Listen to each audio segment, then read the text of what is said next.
में दम है। नमस्कार, स्वागत है आप सभी का। आप सबके साथ मैं हूं प्रियंका राय। क्या जयपुर समेत पूरे प्रदेश में अपराधी इतने हावी हो गए हैं कि आम आदमी का घर से निकलना और पार्क में जाना तक मुश्किल हो गया है। जयपुर सेंट्रल पार्क की घटना का क्या हुआ असर, करेंगे चर्चा। तो बात होगी कांग्रेस अध्यक्ष खड़गे के यूथ प्लान की, क्या होगा इसका राजस्थान की सियासत पर असर, और बात होगी पीएम मोदी के मानगढ़ रैली की भी, और भी खबरें होंगी। नजर रहेगी हर खबर पर। शुरू करते हैं खबर में दम है।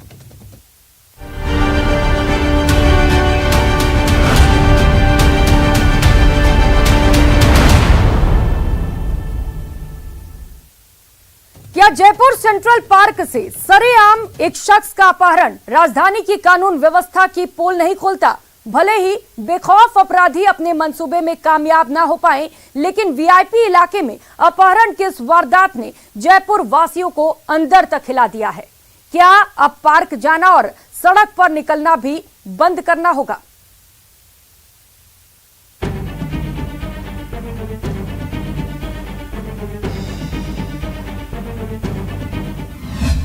राजधानी में सरेआम अपहरण से सनसनी।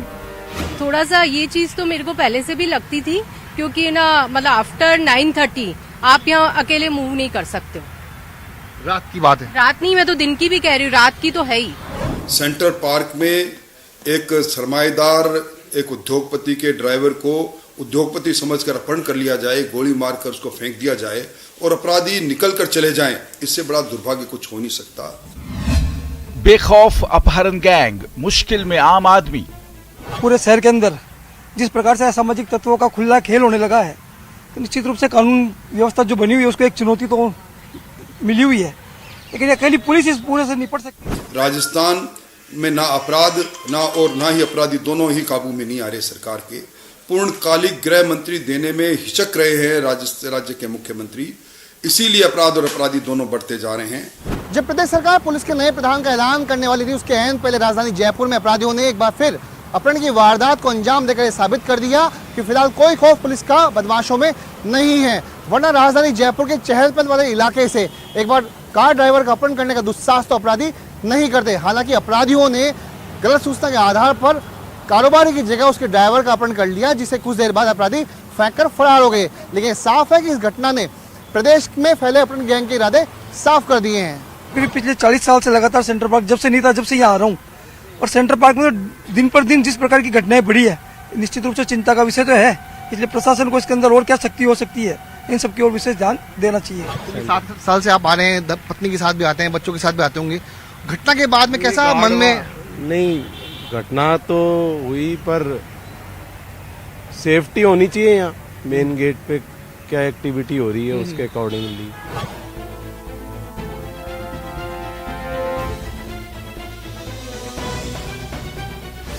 ये खौफ राजधानी के रहने वालों का है। सरेआम एक आदमी को 3 बदमाश उठा ले गए, लेकिन ये वो जगह है जिसे आप वीआईपी इलाके के नाम से जानते हैं। सेंट्रल पार्क न सिर्फ पिंक सिटी का सबसे बड़ा पार्क है, बल्कि शहर के बीचों बीच स्थित ये पार्क सचिवालय और विधानसभा के पास है। लेकिन आप बेखौफ अपराधियों का अंदाजा लगाएं, जिन्हें पुलिस का कोई भी खौफ नहीं है। आपको दिखाएंगे यहाँ पर, ये गेट नंबर 3 है, जहाँ पर इस वारदात को मेन सड़क पर भरे बाजार में बेखौफ बदमाशों ने वारदात को अंजाम दिया था। और सुरक्षा की यदि बात की जाए तो आप देख सकते हैं सैकड़ों लोग जो हैं यहाँ पर, यानी वीआईपी जो खास से लेकर आम लोग हैं यहाँ पर मॉर्निंग वॉक, इवनिंग वॉक करने के लिए आते हैं। देखो, सेंट्रल पार्क जो है वो एक तरह से फेफड़े है जयपुर के, और वहाँ पर सुबह और शाम हजारों लोग आते हैं और सब घूमते हैं। उस पार्क में इस प्रकार की घटना हो जाना, और बिल्कुल सेक्रेटेरिएट के सामने और एकदम विधानसभा के पास में, तो ये घटना बहुत ही दुर्भाग्यपूर्ण है। मामला 27 अक्टूबर का है, जब सेंट्रल पार्क से एक ड्राइवर का अपहरण हुआ। चीख पुकार मचाने पर बदमाशों ने उसे पैर में गोली मार दी। दरअसल 3 बदमाश कारोबारी नवीन सिंघल का अपहरण करने आए थे, लेकिन गलती से बदमाशों ने सिंघल के ड्राइवर का अपहरण कर लिया। गलती का एहसास होने पर करीब 15 किलोमीटर दूर अजमेर रोड पर उसे फेंककर अपराधी फरार हो गए। राहगीरों की सूचना पर पुलिस ने घायल ड्राइवर को अस्पताल में भर्ती कराया। सरेआम इस वारदात से रोजाना सेंट्रल पार्क आने वाले अब दहशत में हैं और अपनी सुरक्षा का खुद ध्यान रखने की बात करते हैं। तो ये बोले यहाँ थोड़ा तो सावधानी रखनी पड़ेगी अपन को भी, अनजान व्यक्ति से बातचीत नहीं करनी, जो भी अपन को अपनी सावधानी के लिए कुछ करना है वो करना ही पड़ेगा। आखिर क्यों लोग इतने खौफजदा हैं, इसके पीछे साफ कारण है और वो है सेंट्रल पार्क में सुरक्षा की कुछ खासी खामी।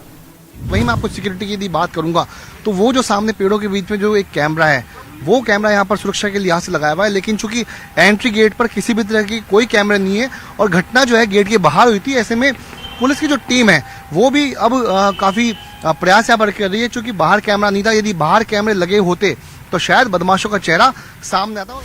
आपको बता दें कि ये तो सड़क की घटना है, लेकिन आपका घर भी सुरक्षित नहीं है, क्योंकि जयपुर के वैशाली नगर इलाके की ये तस्वीर आपको सोचने को मजबूर कर देगी।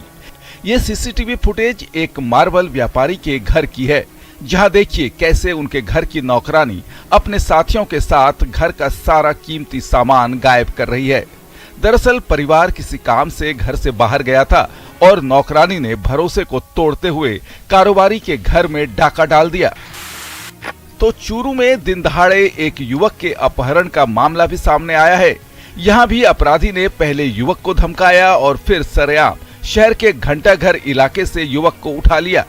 बात बिगड़ने पर अरविंद उर्फ मोनू को गाड़ी में डाल करके और ले गए। इसके भाई शशिकांत ने रिपोर्ट दर्ज करवाई थी। उस रिपोर्ट के आधार पर पुलिस ने कई टीमें बनाई और इनका पीछा किया। सीकर और चूरू पुलिस की संयुक्त कार्रवाई के दौरान नेचवा थाना इलाके में 2 मुलजिमों को राउंड अप किया गया था और इसको मोनू को उनके चंगुल से मुक्त करवाया गया।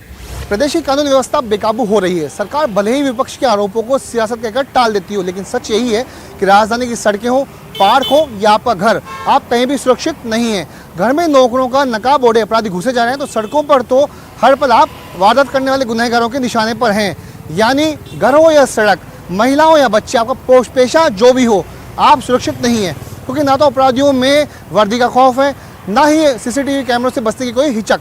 ऐसे में क्या माना जाए कि प्रदेशवासी अब सिर्फ भगवान भरोसे हैं। Bureau report, news 18 Rajasthan. और अब बात सियासत की। कांग्रेस की कमान संभालने के बाद नजरें टिकी हैं मल्लिकार्जुन खड़गे पर। सवाल है कि राजस्थान की समस्या का उनके पास क्या हल है। पायलट से उनकी हालिया मुलाकात और युवाओं पर फोकस से प्रदेश कांग्रेस में सियासी पारा हाई है, लेकिन गहलोत समर्थक एक वायरल तस्वीर को अपने पक्ष में पेश कर रहे हैं।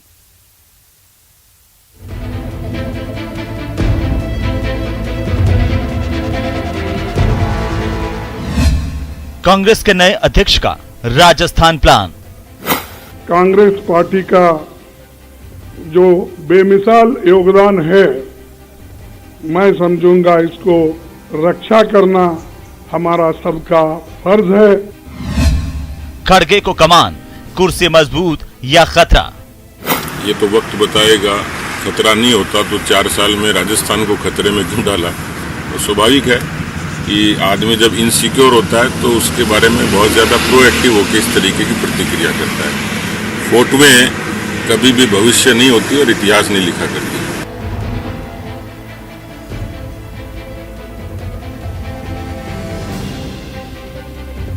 कांग्रेस के नए राष्ट्रीय अध्यक्ष मल्लिकार्जुन खड़गे के सामने कई चुनौतियां हैं, लेकिन सबसे बड़ी चुनौती है प्रदेश कांग्रेस की समस्या का हल निकालना। हालांकि खड़गे साफ कर चुके हैं कि उनकी नई टीम में 50% युवा होंगे। क्या कांग्रेस में बदलाव के संकेत दिख रहे हैं? कांग्रेस की युवा विधायक और हाल के संकट पर आला कमान की तरफदारी करती रही दिव्या मदेरना का ये ट्वीट काफी कुछ कहता है। जिस ट्वीट में दिव्या 25 सितंबर की सियासी तकरार को लेकर प्रदेश प्रभारी अजय माकन की तरफदारी करती दिख रही हैं। दिव्या ने अपने ट्वीट में लिखा था, एआईसीसी दिल्ली में कांग्रेस अध्यक्ष के पदभार ग्रहण समारोह में सोनिया गांधी को कृतज्ञता का वक्तव्य देने के लिए सभी महासचिव में से एकमात्र प्रभारी राजस्थान अजय माकन को चुना गया। ये सीधे तौर पर कई लोगों को स्पष्ट संकेत है। ये तस्वीर 26 अक्टूबर को खड़गे के पद ग्रहण समारोह की है, जिसमें अजय माकन मंच पर मौजूद थे। इसके पहले माना जा रहा था कि गहलोत समर्थक विधायकों की नाराजगी की वजह से माकन के खिलाफ आलाकमान कार्रवाई करेगा। दरअसल 25 सितंबर की तथाकथित बगावत के वक्त आलाकमान के ऑब्जर्वर रहे प्रदेश प्रभारी अजय माकन को लेकर गंभीर आरोप लगाए गए थे। सीएम गहलोत का समर्थन करने वालों का आरोप था कि माकन ने पायलट के पक्ष में हवा बनाने की कोशिश की थी। 100% वही था, षड्यंत्र था टोटल, और उस षड्यंत्र में जनरल सेक्रेटरी इंचार्ज शामिल थे। मैं दूसरों के लिए नहीं कहता, मैं सिर्फ जनरल सेक्रेटरी इंचार्ज पे चार्ज लगा रहा हूँ। खड़गे साहब पे कोई चार्ज नहीं है। खड़गे साहब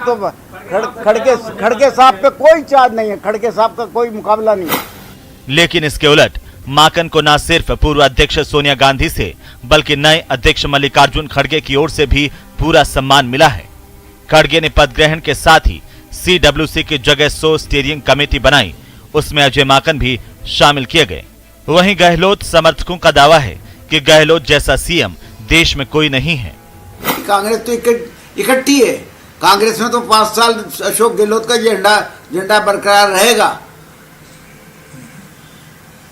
और नीतियां जो अशोक गहलोत ने दी है ना, वो आज तक किसी भी भारत के किसी भी राज्य के मुख्यमंत्री ने अपनी जनता के लिए ऐसी नीतियां नहीं दी।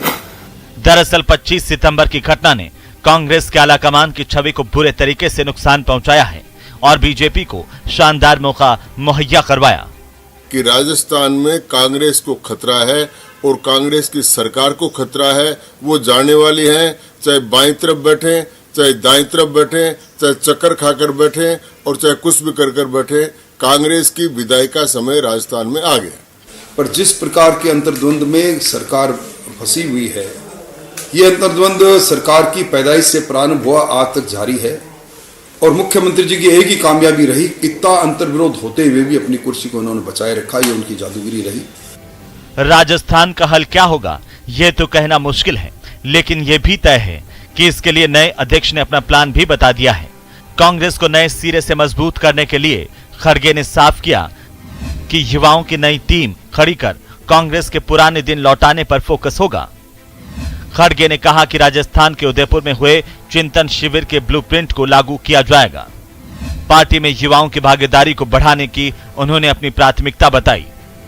खड़गे के प्लान के मुताबिक संगठन में 50% पदों पर 50 साल से कम उम्र के लोगों को मौका दिया जाएगा।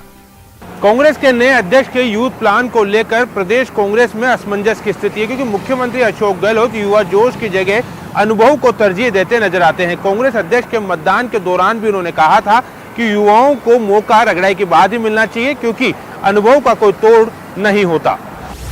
अब खड़गे का बदलाव प्लान गहलोत के तजुर्बा प्लान के विरोधाभासी है। पायलट के साथ खींचतान में गहलोत हमेशा इसी मंत्र के साथ उनका विरोध जताते रहे हैं, तो सचिन पायलट हमेशा ही युवाओं को कमान सौंपने का समर्थन करते हैं। पायलट का समर्थन करने वाले ज्यादातर विधायक और नेता भी युवा हैं। ऐसे में इस सवाल उठता है कि क्या सचिन पायलट को नए अध्यक्ष की तरफ से नई जिम्मेदारी मिलेगी, और खड़गे राजस्थान में पायलट को नई जिम्मेदारी देते हैं तो इसका राजस्थान की सियासत पर क्या असर पड़ेगा। अब खड़गे कितना जल्दी राजस्थान की समस्या का हल निकालते हैं, इस पर सभी की निगाहें हैं, लेकिन खड़गे को कमान सौंपने को लेकर भी सियासत जारी है। गांधी खानदान ने बड़ी तरकीब से जो हांडी फूटनी थी वो खड़गे साहब के माथे फोड़ दी और खुद सुरक्षित हो गए, लेकिन कांग्रेस पार्टी का जो चरित्र है उसमें जो उनकी वंश परंपरा है, उनके यहाँ जो चापलूसी का चरण बंधन का जो प्रक्रिया है वो तो वही रहेगी। खड़गे साहब भी एक अच्छे रिमोट साबित होंगे ऐसा लगता है। खड़गे को कमान से गहलोत मजबूत हुए हैं या दूसरे पक्ष को मजबूती मिली है ये कहना मुश्किल है, लेकिन 25 सितंबर को प्रदेश में हुई सियासी तकरार का हल निकालना भी कांग्रेस के लिए बेहद जरूरी है। वही नए अध्यक्ष संकेत साफ दे चुके हैं कि वे बगैर किसी विवाद के उदयपुर डिक्लेरेशन के आधार पर ही अपनी टीम का गठन करेंगे। वहीं गहलोत और पायलट के बीच खड़गे के तालमेल बिठाने के फॉर्मूले पर कांग्रेस के साथ में बीजेपी की नजरें होंगी, क्योंकि ये 2023 की सत्ता के रेस का टर्निंग पॉइंट भी साबित हो सकता है। कैमरा पर्सन शेर सिंह के साथ सचिन कुमार, न्यूज़ 18 जयपुर। और अब बात मोदी के मानगढ़ रैली की। 1 नवंबर को मानगढ़ में अनाम आदिवासी शहीदों को श्रद्धांजलि के साथ होने वाली रैली का मकसद सिर्फ सांस्कृतिक है या इसका कोई सियासी मतलब भी है? गुजरात में हो रहे चुनाव और राजस्थान में होने वाले चुनाव से पहले इस रैली को लेकर कई अटकलें हैं।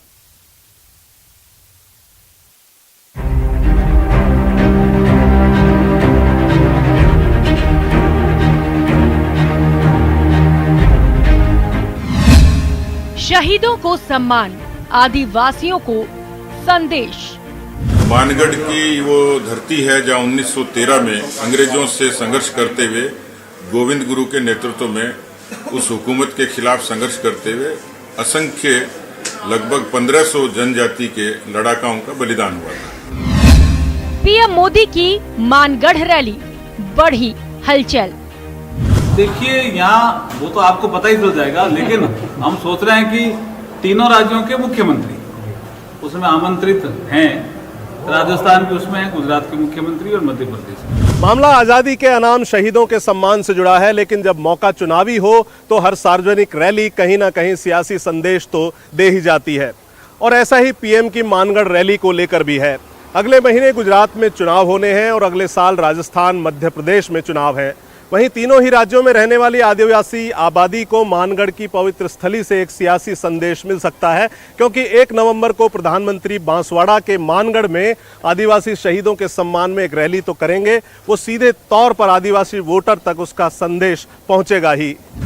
प्रधानमंत्री जी की इच्छा होती है कि देश की आजादी के लिए लड़े तमाम वो यशवंतन से जो वंचित रहे, ऐसे अनसंग हीरोज, उनके स्थानों को महिमा मिले। और प्रधानमंत्री जी ने अपने मुख्यमंत्री कार्यकाल में इसका इनिशिएटिव लिया था, इसकी शुरुआत की थी और अभी आ रहे हैं, तो इसी लिहाज से कि उन तमाम योद्धाओं को श्रद्धांजलि दी जा सके। इतिहास के पन्नों ने जिनके साथ नाइंसाफी की, अब उस गौरव और पराक्रम की गाथा में नया अध्याय जोड़कर उसे चिरस्थायी बनाने के लिए पीएम नरेंद्र मोदी मानगढ़ धाम आ रहे हैं। 1 नवंबर को पीएम मानगढ़ धाम आएंगे।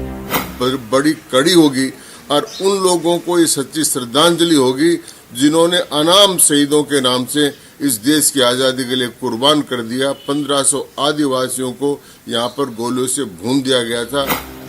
मानगढ़ धाम ऐसी जगह पर है जहाँ एक तरफ गुजरात तो दूसरी ओर मध्य प्रदेश है।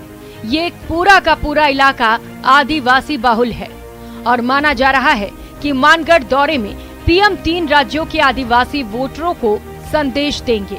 हालांकि बीजेपी इस दौरे को आदिवासियों के सम्मान से जोड़ रही है।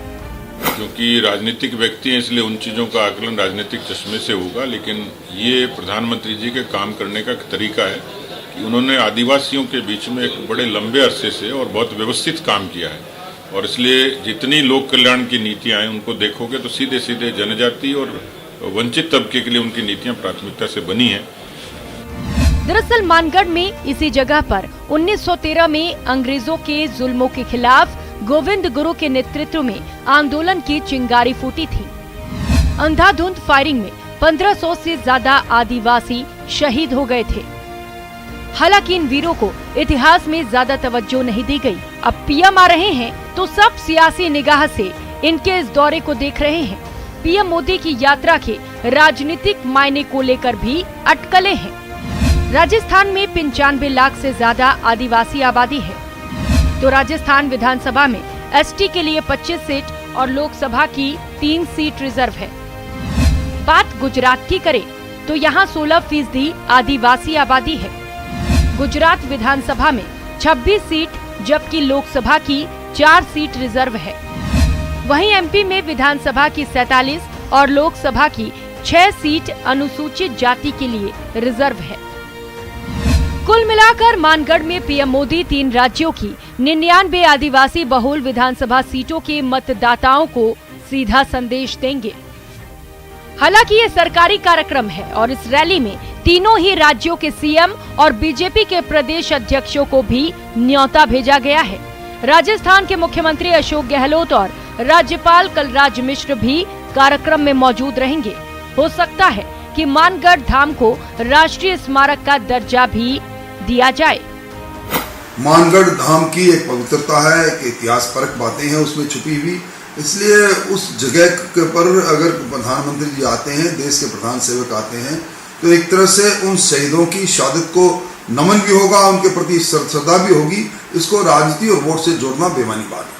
बीजेपी भले इस यात्रा को संस्कृति से जोड़ती है, लेकिन जिस तरह से इस रैली की तैयारियों में बीजेपी के राजस्थान से जुड़े नेता, सांसद और विधायक भाग ले रहे हैं, उससे तो ये साफ है कि ये आदिवासियों को सम्मान के साथ ही सियासी संदेश देने वाली रैली भी होगी।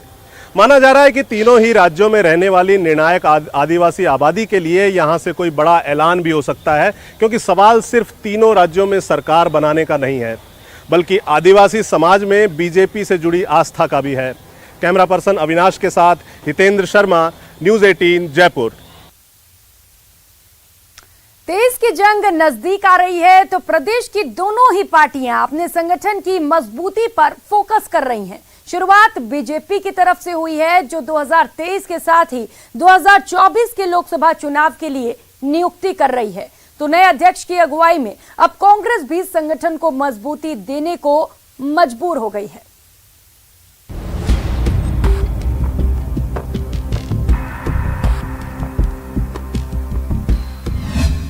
तेज की जंग के लिए एक्शन मोड में सियासत, संगठन की मजबूती का फाइनल राउंड।